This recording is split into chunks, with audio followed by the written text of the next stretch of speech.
Carla Abellana at Dr. Reginald Santos love story.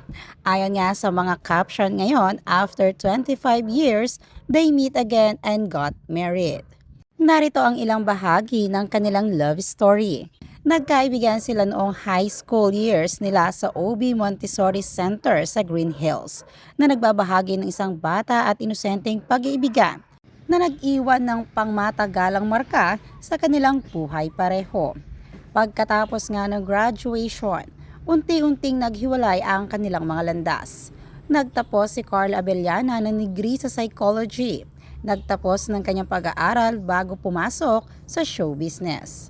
Sa kalaunan ay sumikat siya at naging isa sa mga pangunahing bituin ng GMA Network na nakakuha ng malawakang pagkilala sa kanyang iconic na papel bilang Rosalinda. Si Carla Abellana ay nagmula sa pamilya ng mga artista. Siya ay apo ng screen legend na si Delia Razon at anak ng aktor na si Ray Abellana. Samantala, ibang tawag naman ang pinili ni Reginald Santos na nagmula sa isang matatag na pamilya na prominenteng larangan ng medisina. Ipinagpatuloy niya ang kanyang pag-aaral sa medisina at nagpatuloy sa pagiging isang medical na doktor. Inialay ang kanyang buhay sa pagpapagaling at paglilingkod. Sa loob ng maraming taon, namuhay sila ng ganap na magkahiwalay na buhay. Bawat isa ay lumaki at umuunlad sa kani-kanilang mga sariling mundo.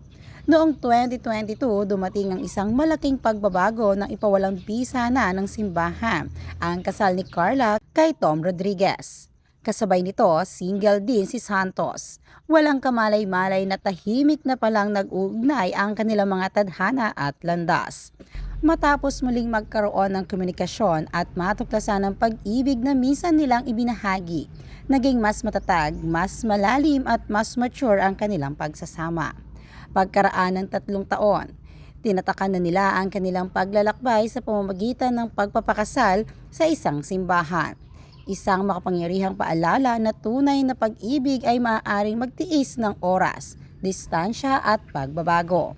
Ang kanilang kwento nga ay isang magandang halimbawa at nagpapakita ang unang pag-ibig ay hindi kailanman tunay na kumukupas. At kapag ito ay sinadya, ang tadhana ay palaging makakahanap ng daan pabalik sa isa't isa.